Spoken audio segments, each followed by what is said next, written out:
আপনি বলুন যে রসুল এতগুলো বিয়ে করলেন কেন? এরপর আপনি জানেন যে রসুল দাসীদের সঙ্গে সেক্স করতেন। জি যুদ্ধ করে দাসীদের যুদ্ধবন্দিনী মহিলাদেরকে দাসী বলা হয়। তাদের সঙ্গে রসুল সেক্স করতেন। মারিয়া কিপ্তি নামে রসুল একজন দাসী ছিল, যার গর্ভে সন্তানও হয়েছে রসুলের। জি জানেন এগুলো? জি আমি শুনেছি। দাসীদের সঙ্গে সেক্স কেন করতেন এবং এতগুলো বিয়ে কেন করলেন আল্লাহ রাসূল?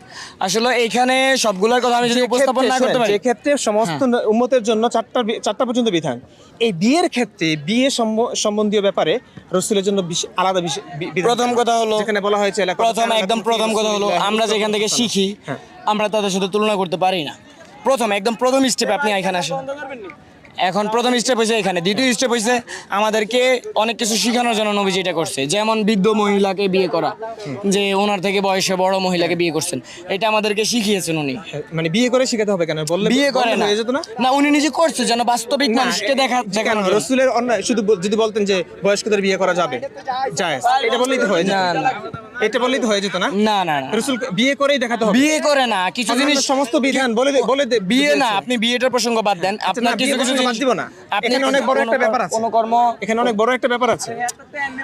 কারণ নাস্তিকরা বলে যে এই মেয়েদের জন্য, এক মেয়েকে বিয়ে করবার জন্য, মেয়েদের ভোগ করবার জন্যই রাসূল আল্লাহর নামের ফ্যাকাইটি ব্যবহার করে মানুষকে বোকা বানিয়েছে। না না, আমি এটার প্রমাণ দেখাতে পারি। কারণ যেখানে উম্মতের জন্য মাত্র 4টা বিয়ের বিধান, সেখানে রাসূলের জন্য একাধিক।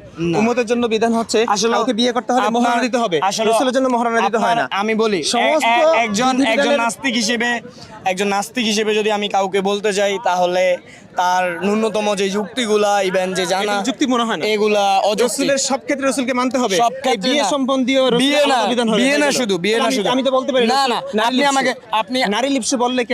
নারী লিপ্সি না, নারী লিপ্সু না, নারী বিয়ে করতে পারে যে, এবং একাধিক অসংখ্য দাসীদের, এগুলো আপনি বলতে পারেন না। আচ্ছা এগুলো আপনি বলতে পারেন না। আমি যদি তাহলে হিন্দুদের কথা বলি, আমি যদি 12টা মেয়ের সঙ্গে প্রেম করি, মামা ভাগ্নি কিভাবে বিয়ে হয়?